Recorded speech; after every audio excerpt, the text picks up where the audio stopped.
All right, greetings everybody. So I'm going to pick back up here. Um, what is this? All right, so I'm going to pick back up. I guess to part three, talking about my gang stalking experience since I've been down here in this area over the last few years, but more so has pretty much ramped up over the last 9 months. Basically, in the last video, I talked a little bit about the couple that moved in, um, how like the wife seems to be very sensitive to energies and so on, and how basically that when they moved in, they kind of gathered like all the people in the neighborhood and start having these gatherings every week. And I had told them, I was like, yeah, I keep the Sabbath and stuff, so I rest uh, the 7th day during the week, and so on and so forth. So they kind of like know, I guess, a little bit about my religious beliefs. So it wasn't long after this. Like I had went over there. I kind of told y'all a bit about this story too. It was like went over there, talk, get to know each other, and meanwhile, I didn't even realize I was walking into a trap. Basically because she was reading my energies, and like I said before in the last video, I said there are people who have the ability to lower the psychological defenses in your mind by saying certain phrases, words, try to see how you react. So say for example, like if you want to try to get try to get a person to operate on lustful impulses or something. Let's say let's say you're 50 years old, and let's say the person's like, I don't know, in their 20s, and they've all and by default they already think, well, this person, they're much older than me. I don't there's nothing lustful here. And then the person says, who's an expert psychology, says, oh, hey, we're not that older than you. We still feel young. All of a sudden, now the psychological chains have been removed in accordance to that specific idea, the belief or the idea that, oh, this person's much older than I am. So since they've said that, they've kind of lowered the psychological defenses in your mind. So now, if they want to send you psychic energy or something like that, whatever it is they're trying to do, they can manipulate. So it's things like that people can do to manipulate a person's mind. So basically, what I've been trying to communicate to y'all is the gang stalking. A lot of is psychologically manipulative. Basically, it's spiritual warfare, because what they do is it's for some other reason the person becomes a target, and there's many different reasons for this. Like it could be people feeling animosity, hatred, jealousy in their heart. Like for example, um, I remember one person. I told them, I said, and actually is the person I owe rent. I pay rent to. I said, uh, rent was due on the first, which was a Saturday. I told him, I said, all right, I'm gonna give it to you on Friday because Saturday is the Sabbath. He started to get red and upset, not because I said I'll give it to him that day, but it was because of mention of the Sabbath. He started trying to quote to me verses from Romans and Paul, Colossians. Oh yeah, you can. It doesn't matter what day. It can be any day of the week. And I'm like, bro, why are you getting flustered? Just because I told you and said, yeah, I keep the Sabbath, I'll give it to you today, the day before the Sabbath. Nobody can say, well, yeah, you should have gave it to him on the first anyway. That's not why he was mad.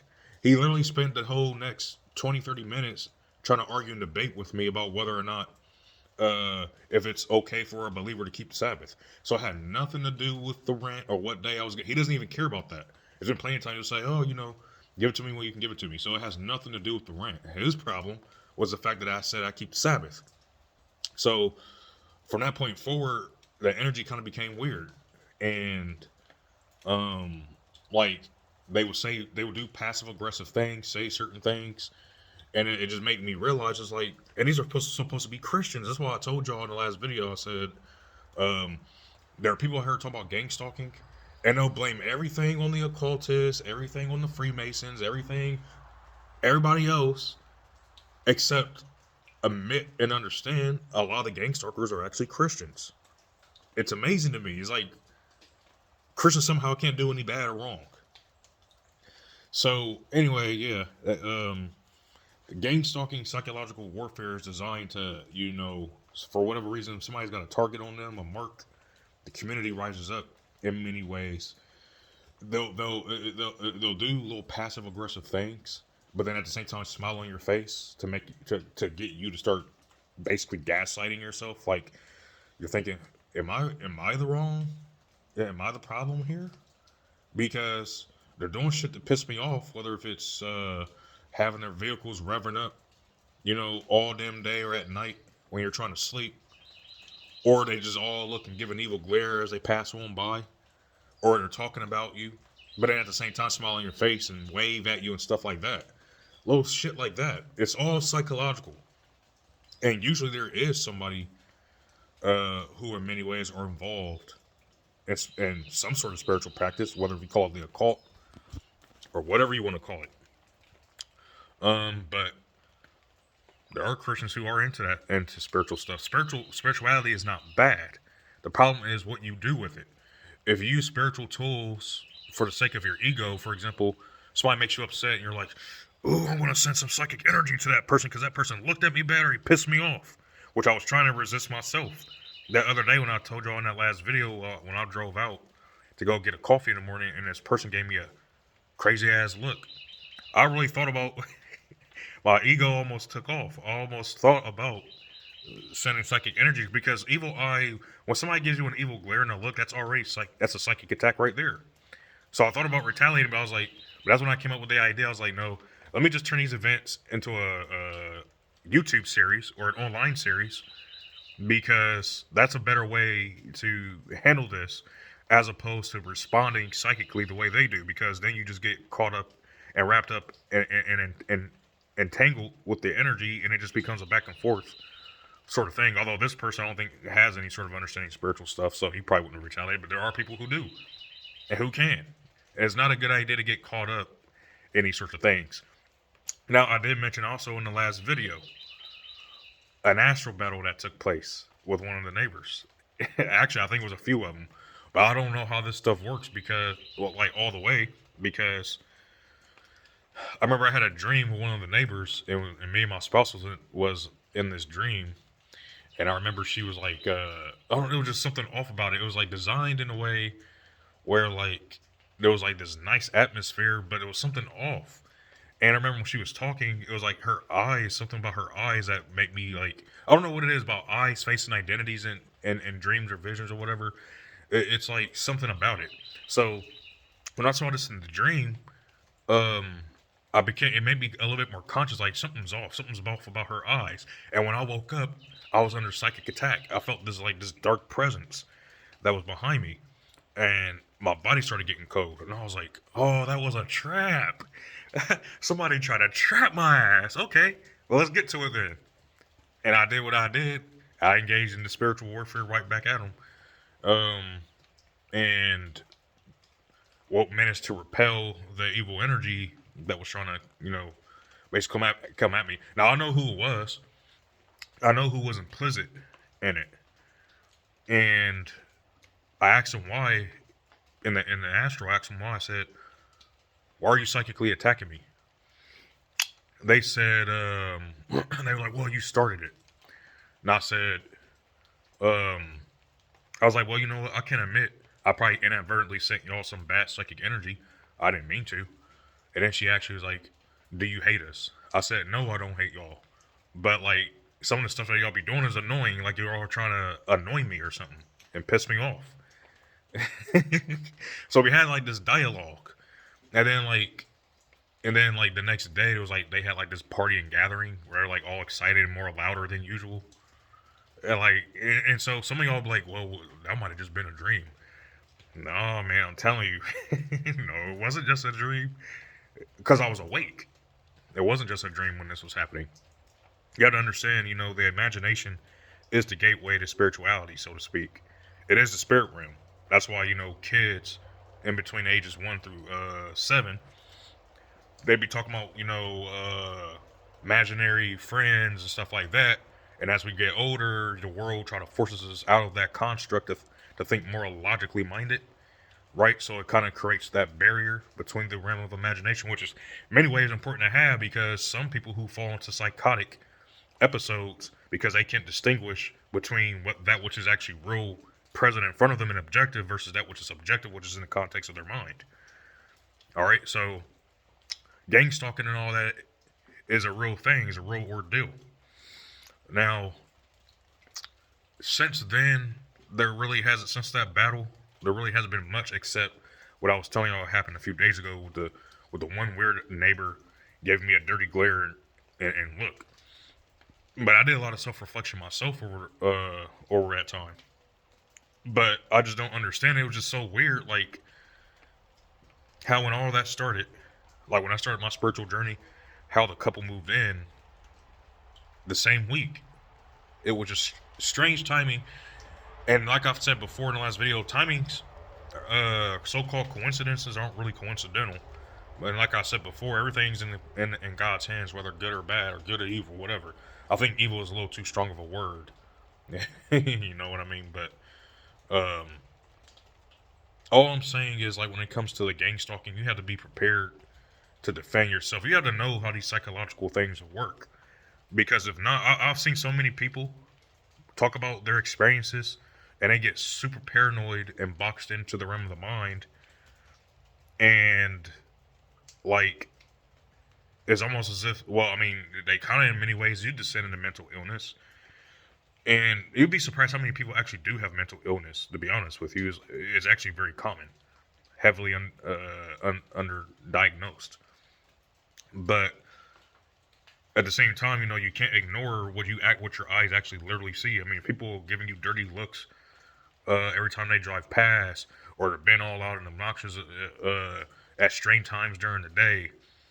And they all get together and they talk about you, and some people can say, well, how you know they're talking about you? Because I remember one time I had a conversation with one of the neighbors, and they made a statement. They were some of them, I guess, think I'm autistic or something like that, or have autistic tendencies. Which again, that's another thing too. A lot of people do have those.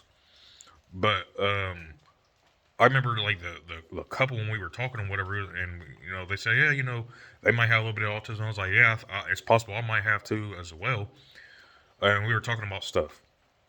And then all of a sudden, another neighbor was like, well, a few weeks after that, I was talking to one of the other neighbors, and they're like, they made a comment about like autism, and it was like, oh, I have a niece or I have a nephew, you know, who's autistic, but he at least knows how to talk to people. It was the way she said it, as if she was trying to imply something about me because, you know, I'm not a big person who I don't like get-togethers. You know, I don't like being involved in like having parties and stuff like that and very sociable events. I don't really do that. I like to really basically just stay to myself. So the fact that she said that, it was as if she was like projecting, as if she was trying to say something indirectly without actually saying it. Y'all ever had that happen before, where people they're trying to say something without actually saying it directly, or they try to beat around, say it in a different way? That's basically how it seemed like. So I know they talk, and because especially like I said, at first they weren't really looking at me all crazy, but after time went on, and the months went on, and the weeks went on, they got into this habit of every time they would leave the little event, they all give that evil glare. And I'm like, man, what the hell is this? Well, how do you know they're giving it over? Are you staring at them? Well, if I'm outside and I'm getting in the damn car about ready to leave, and they just happen to all look over at me, what the hell do you think that is? See, man, some idiot made a comment on one of my last videos, trying to say, well, see, you were looking at them. How would you know? Like, what the hell do you mean? There's many ways of knowing. If you're out and about minding your business and you just happen to catch your glaze or see a group of people looking at you, then obviously you know they're talking about you. It, like, how any more sensible do you have to be? Man, anyway. That's basically, I guess, the gist of the story. It's been kind of what's been happening here. I think that that's probably be the last video I'm gonna talk about it. There are some other things I do want to talk about, Because when we talk about gangster, for example, in the New Testament, we have Jesus and the religious leaders are following him, right, looking at his every move. You could call that gang stalking. In fact, it was. In fact, when anything, because remember in those days everything was community based. Today, not so much, but many neighborhoods are kind of community based. They call it a neighborhood watch, and there are good aspects of this as well as bad, just like with anything else. But um, but if you're somebody who don't like sociable events, people start looking at you like, ooh, well, that's weird. Da, da, da. Like Satan starts talking in their minds because they start feeling this feeling of rejection. Well, why? Remember what I told you? I said in an astral battle, and the woman asked, I said, "Do you hate us?" That's a projection because I never said that, never felt that. So Satan speaks into people's minds and makes them start believing things, and then that's when they start doing things, almost as if they want to try to get your attention. So, I don't know, y'all, man. Best way to handle this psychic warfare, you have to be reasonable, sane, critically examine situations, but make sure wherever you're going, watching your back, so on and so forth, everywhere. It doesn't matter where you're going. But most importantly, learn to be in touch with God, to pray, um, and make sure that you're at least trying to do the right thing in all that you do. Stay away from doing wickedness and all that, because otherwise you kind of give legal access and legal ground to wicked forces to attach to your energy and implant all kinds of different ideas and scenarios into your mind. And you don't want to descend into mental illness and have a psychological breakdown and so on and so forth because of what you is actually happening, taking place. But at the same time, it's spiritual and you don't know how to deal with it. I hope that makes sense. So thanks for making it to the end. I will humbly ask that you please comment and subscribe to this channel because I really want to start talking about biblical spirituality, history. We got all these people out here who like to debate and talk about theology and whether or not you should believe this thing and that thing, and then if you disagree, they want to create a hell to try to throw you in because you don't agree with their biblical interpretation. All right, we call this religious bullies because they think they can use the Bible as a tool to use against a person that just because they don't agree with their theology or their interpretation of the Bible. So there is a lot of things I want to get into on this channel and talking about history, about stuff, beliefs, ideas, and concepts that's evolved over the centuries because a lot of that has happened. There's a lot of things I want to talk about, so I hope you all are willing to stay tuned. Thanks a lot. Please comment and like this video. I truly appreciate it. Thank you. Have a great day.